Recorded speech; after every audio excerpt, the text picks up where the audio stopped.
reasons for that pattern to alter from being straight, one of them being distortion from heat and the other being wear on the disc surface.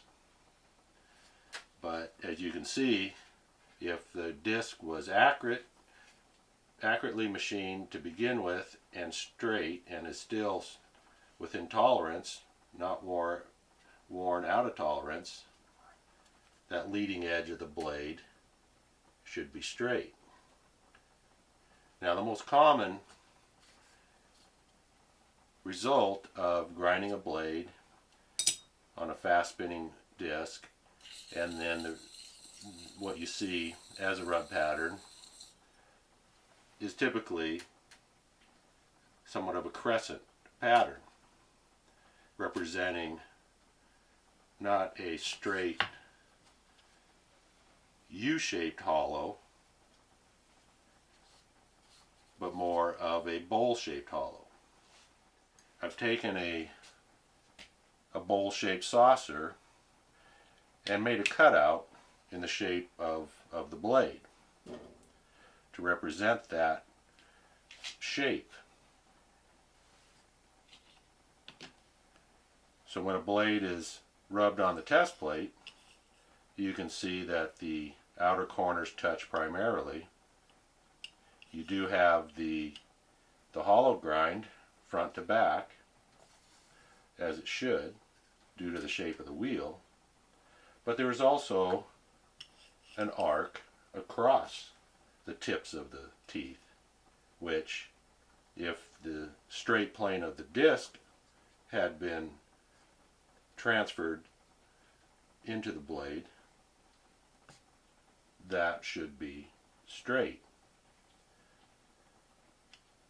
This is a result of typically distortion in the blade from the grinding heat and pressure as it's being ground. In other words, it's being ground in a distorted state, and then when it is relaxed, you have a distorted blade.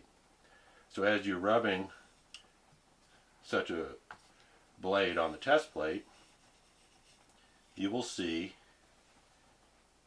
that crescent pattern representing the bowl-shaped hollow.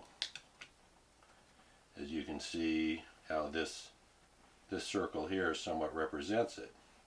And that can be elliptical, football shaped, or just four corner, or it can be very, very gradual. You know, the amount that the blade has been distorted is going to vary depending upon the amount of heat and pressure in the particular blade. But that hopefully will help you understand how the crescent pattern comes about, even though you are on a straight, flat surface in this direction.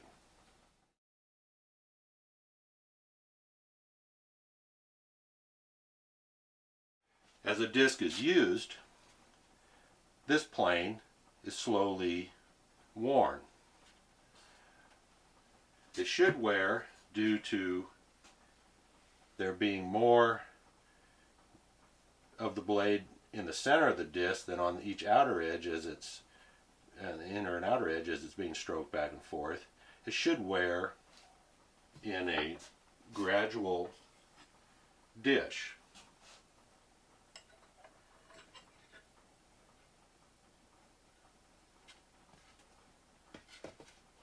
As this represents.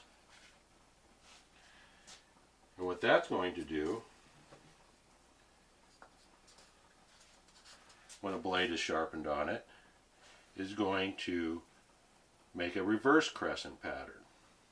So when the blade is rubbed on the rubbing block, you'll have a reverse crescent. That indicates that the disc needs to be remachined straight. Another way that the disc surface can wear is in a crown. By the sharpening technique being used, where more pressure is used on the inner and outer as the sharpener changes directions or the grid of application, and that is going to carve the center teeth out and represent a crescent pattern also. So the crescent pattern can be caused from the disc wear and also the heat distortion. Another typical wear pattern as a result of the original pattern machined into the disc on a lathe cut surface would be a real wavy, irregular wear pattern. So as the blade is being sharpened, the rub pattern will be somewhat random, a little wavy, more here or there, and it can be crescent also if it's also being distorted from the heat being sharpened on this type of a surface. The amount of hollow should only change whether it's just touching barely on the tips or it is coming further down the tooth. A flat surface, if a blade was ground on a flat wheel, would have complete tooth contact, as opposed to a very steep angle, you'll just be touching on the very tips and anything in between, depending upon the amount of hollow is ground into the blade. When the blade is rubbed, you can also distort the blade by applying pressure on the blade, flattening the blade out, putting more pressure in the center on the outer edge. So the rub pattern can also be altered that way, but a true representation of the wheel and a light rub pattern should show the shape of the wheel. So in summation, when a disc is new and freshly machined,